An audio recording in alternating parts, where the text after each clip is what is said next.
Isang dalagita ang nakilala namin nang mamigay kami ng solar ng gabing yon. Si Lisha. Ang sabi ko sa kanya, babalikan kita kinabukasan. At pagbabalik ko nga sa kanila, masaya ako na nakita ko siyang muli. Pero sa aming pag-uusap, isang lihim ang kanyang naibunyag. Humihingi siya ng tulong na itakas daw namin siya. Dahil ang kanyang mga magulang ay pag-aasawahin na daw siya. At ang tanging nakikita niyang solusyon ay ang pagtakas. Marami pa raw siyang pangarap para sa kanyang pamilya. Pero ano ang kanyang gagawin kung ang kanya mismong mga magulang ang humahadlang para maabot yun? Pag-aasawahin sa mura niyang edad. 13 anyos pa lamang ang dalagita. Anong problema sa mga kapatid mo? May problema ako kay paminyoan ko sa ako ang mama. Unyawan ay maatiman sa ako ang mga manghod. Pinag-aasawa ka na. Bakas sa mga mata ng dalagita ang problema ang kanyang dinadala. Dahil ang kanyang ina raw mismo ang nagsabi na kailangan niya ng mag-asawa dahil hindi na nila kayang tugunan ang kanyang pag-aaral. Sir, tabangay ko kay gusto pa ko mo eskwela. Anong gagawin mo? Dili pa ako muminyo. Ayaw pa niya mag-asawa. Ito ko mulayas. Bakit? Bisa saan lang asa ko makapunta. Pag ipinatawag ko ang lalaki na gusto siyang mapangasawa, nagulat ako kung sino siya. Ang batang sila'y siya. Takot at pangamba ang kanyang nararamdaman. Awang-awa ako sa bata. Mga kababayan, narito po ang kwento ng kanyang buhay.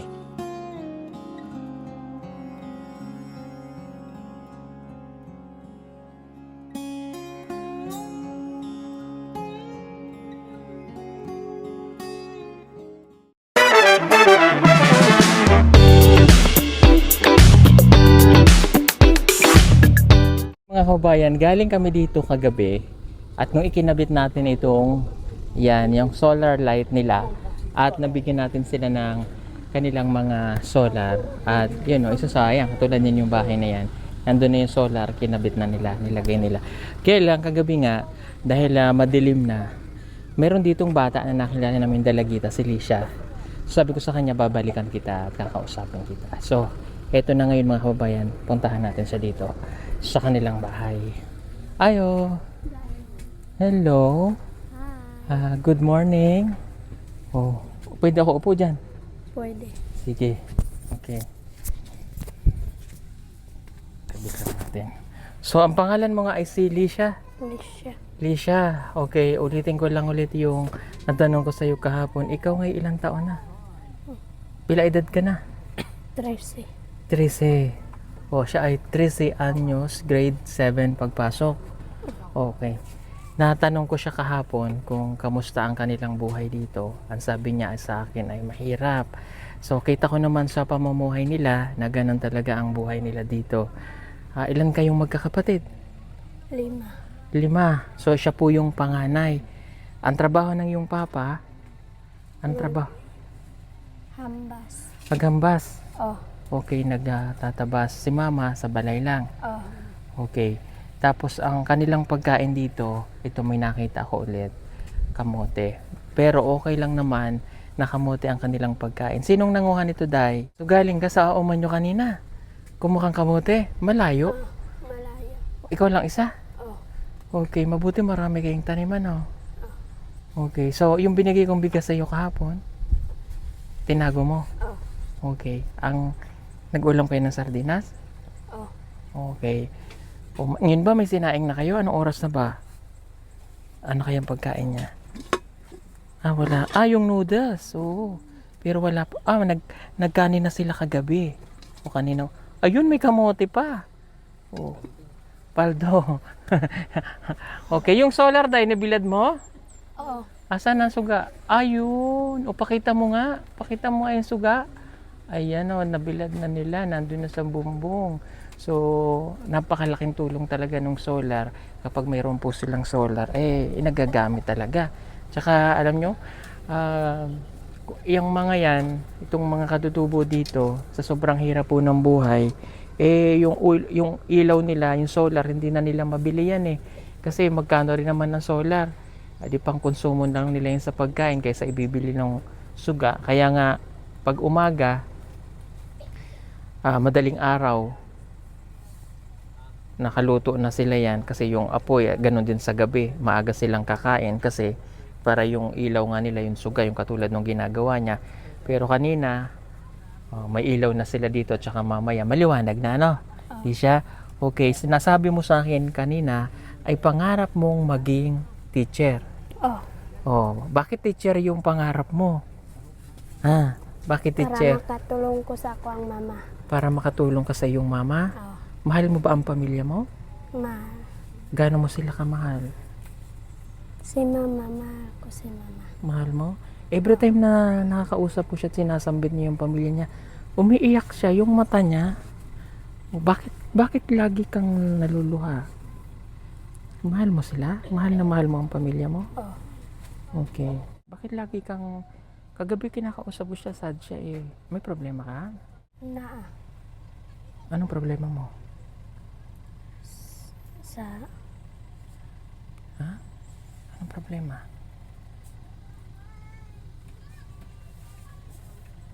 Anong problema mo, Alicia? Ha? Pwede mo sabihin sa amin anong problema? ako ang mga manghod. Ang iyong mga kapatid. Oh. Anong problema sa iyong mga kapatid? Ha? Anong problema sa mga kapatid mo? Problema ako kay pamilyoan ko sa ako ang mama. Unyawan ay maatiman sa ako ang mga manghod. Pinag-aasawa ka na. Bakit ka pinag-aasawa?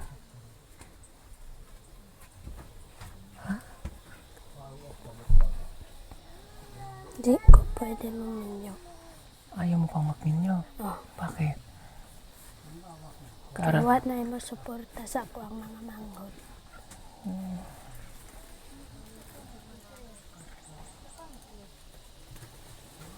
Sino nagsabi sa'yo mag-asawa ka na?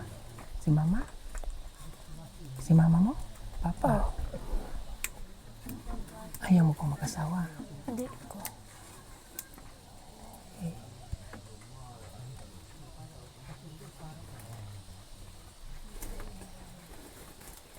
Kailan ka daw pag-aasawahin? May lalaki na nagkuhan sa mo? May boya, ganyan? Oh. Okay. Problema to kayo. Kibuya na siya. Kibuya ka na, day. Kibuya. Okay. Sino tong lalaki? Malayo dito? Malapit lang. Nara sa gawas. Nasa gawas. Oh. Nandiyan na sa labas. Oh. Basig nakita na natin to, no? So, nandito, nandiyan sa labas lang. Oh. Nakikita mo? Nakikita ko. Ano pangalan niya? Tantan. Si Tantan. Oh.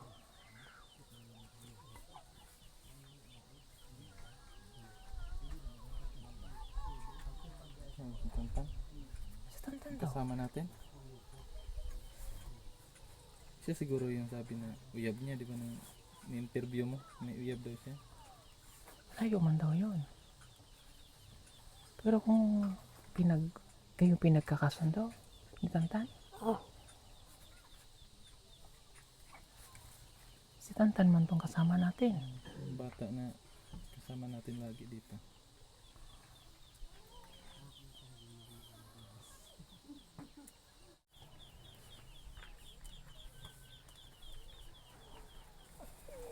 ibig sabihin ko si Tantan, pero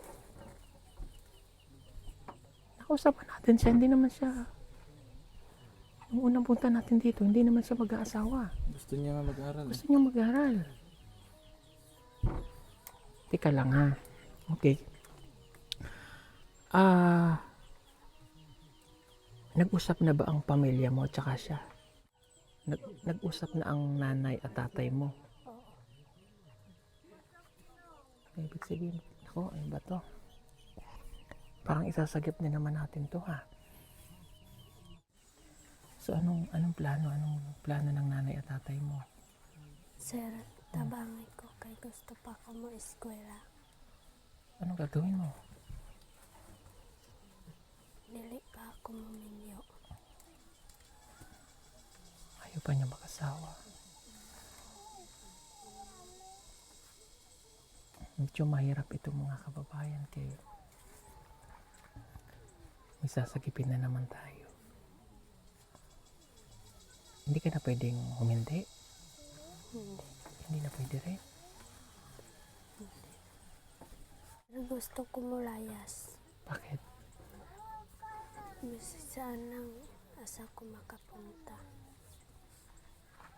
Gusto mo lumayas? Oh, Bakit gusto mo lumayas?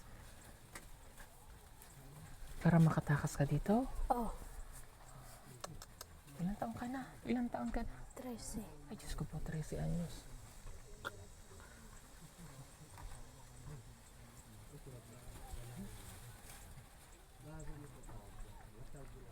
Hindi ito tama na.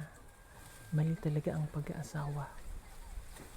So si Tantan tong lalaki. Oh, Pwede kaya natin kausapin si Tantan. Tawag natin ba? Hindi mo naman. Saan ang radyo? Wala sa akin. Paul? Paul? Yes, go ahead. Si Tantan, Ubani, papuntahin dito sa sulod. Okay, copy.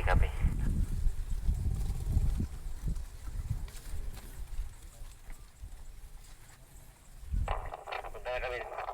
Okay, copy. Mainit ang panahon ng mahal ng kuryente. Gumamit ka na ng Solar Stem Fan mula sa PB Team Solar, matibay at maasahan. Di na mangangamba sa mahal ng iyong bill dito. Tiyak mapawaw ka kaya pili na.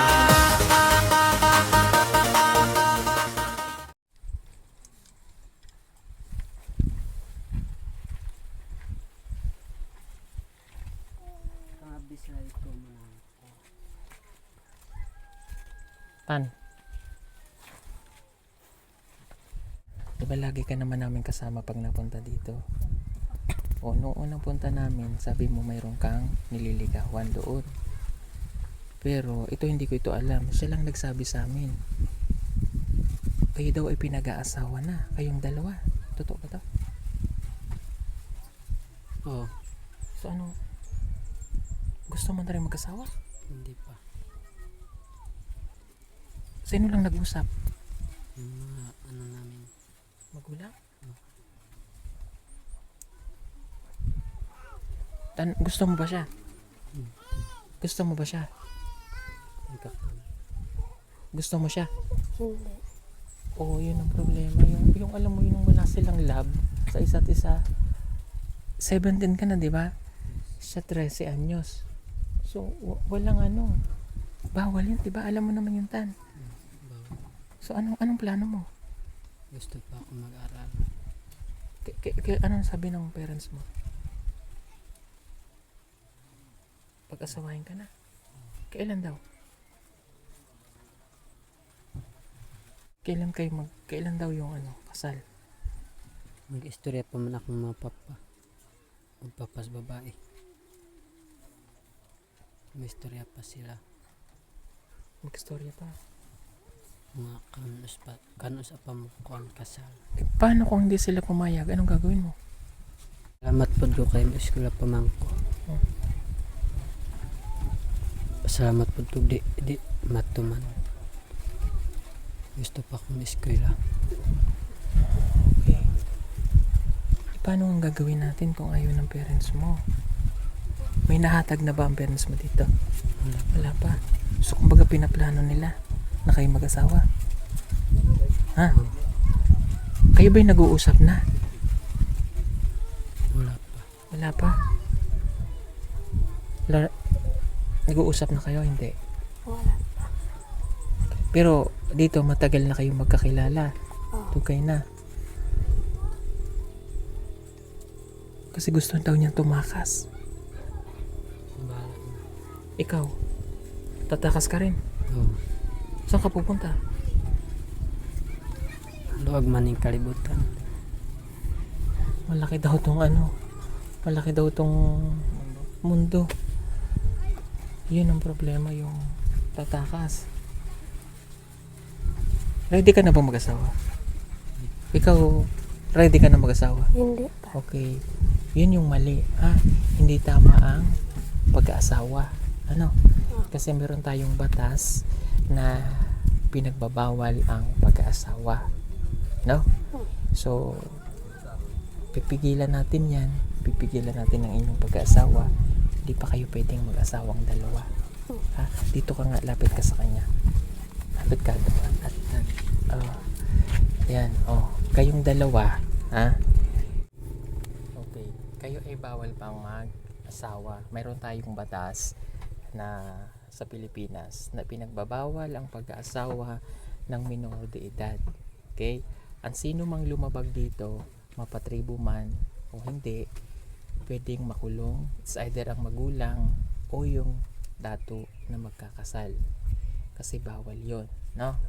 So, ang sumuway o ang lumabag ay pwedeng makulong. Kaya, safe kayo. Kaya, kausapin natin ng mga magulang nyo na hindi pa kayo pwedeng mag-asawa.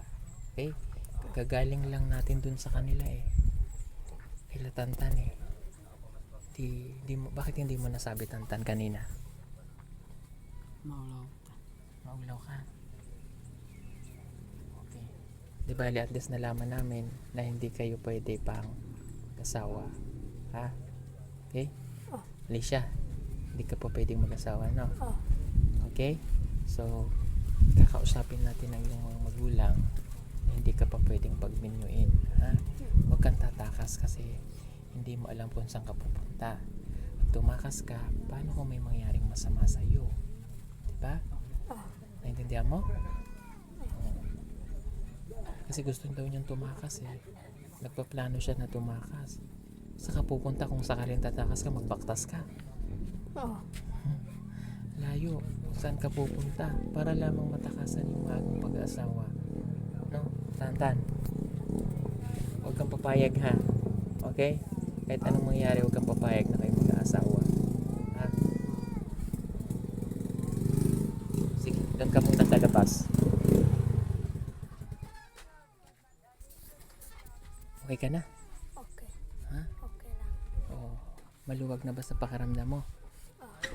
Ayan. Tawa ka na. Hindi ka kakausapin natin yung parents mo na hindi ka pa pwedeng pagmenyuin. Ha?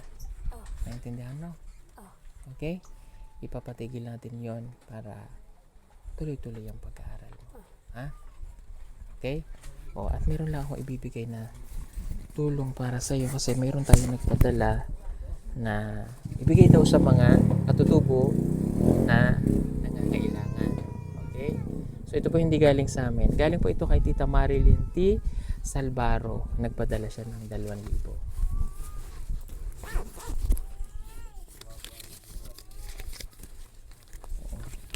Kunin mo to. Yan, 2,000. Okay?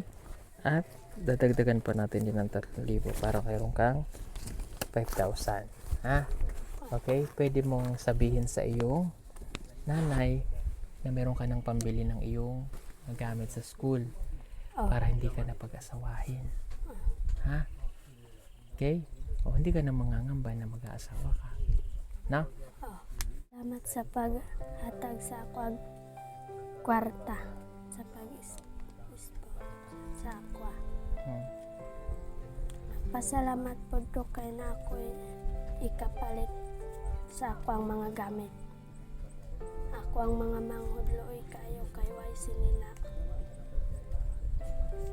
Salamat kayo kay ako inyong gitabangan.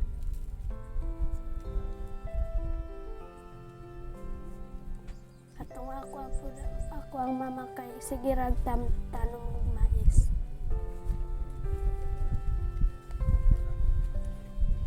Pasalamat pud ko kay gihatagan ko ninyo ani. Dagan kayo salamat. Sabihin mo. Hindi pa ako moasawa. Mag-eskwela kong tarong. Nasa pangarap kong maging teacher.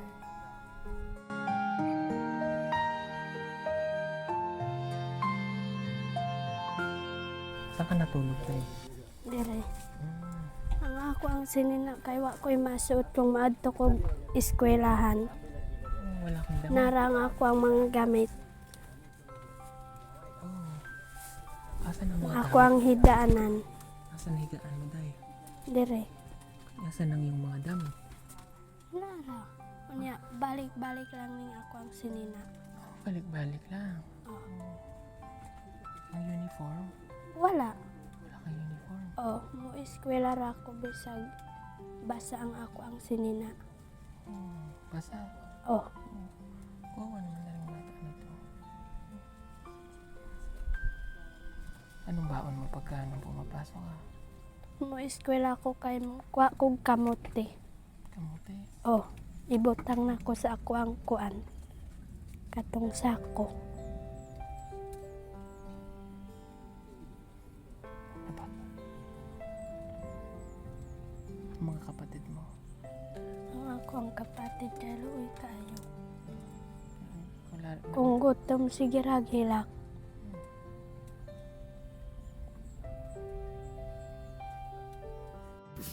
Sa pagkakataong ito, ramdam na ramdam ko ang bigat na pinagdadaanan ni Alicia. Paano mo nga naman bubuuin ang iyong pangarap kung ang iyong mga magulang ay isusuko ito para sa kanyang maagang pag-aasawa? Sabi mo kahapon, nagbabaktas ka ng ilang oras? 3 oras? Oh, Tapos wala ka ng baon. wala. Pag uwi mo dito, gutom na gutom ka. Oh, katong ako ang sinina kay basa kaayo. Unya madto ko sa eskwelahan.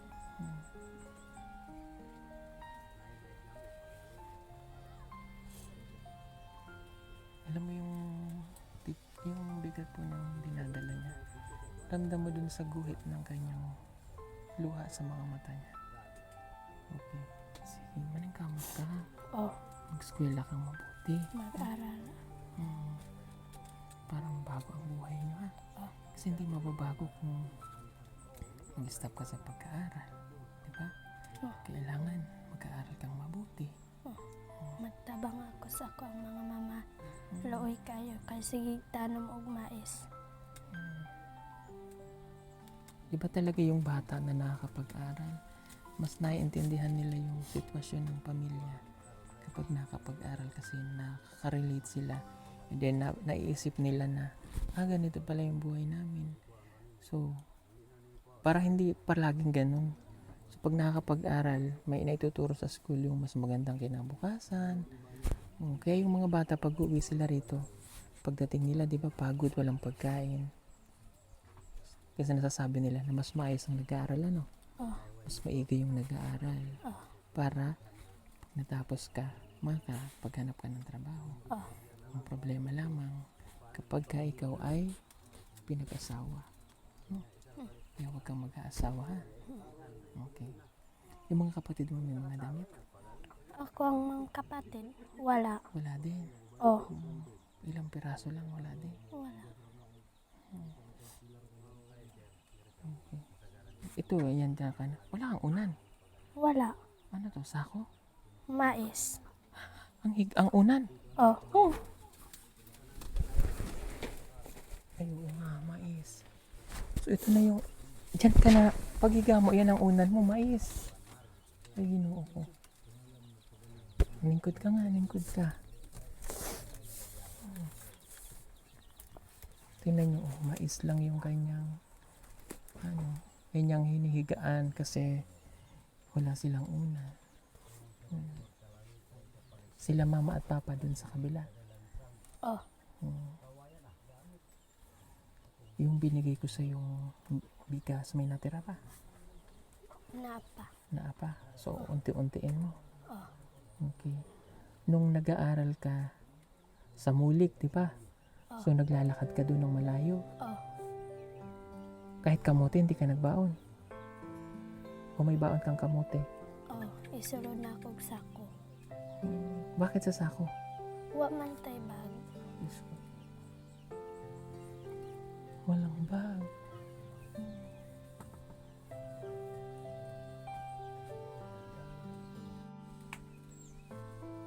Pati lapis at ballpen. Mohiram ko gold pen. Ang hirap ka. Oh,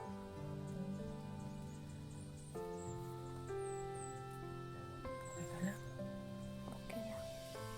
Umiiyak po siya. Yung luha niya laging nanggigilid. Alam mo yung sa bata na to na meron talaga siyang dinaramdam sa sarili niya na kailangan niya may mabigat. Gustong gusto nitong makatapos eh.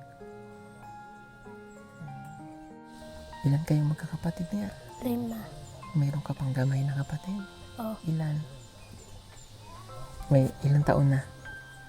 Ang gamay.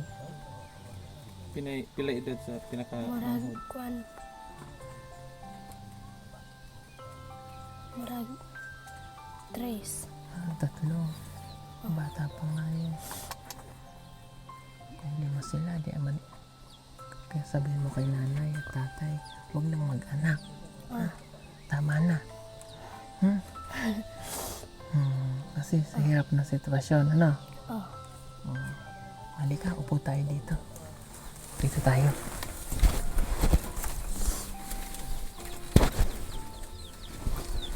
Okay. Tap na, day. Okay. Sige po mga kabayan, at babalikan na lang ulit natin si Lisha. Lisha, no?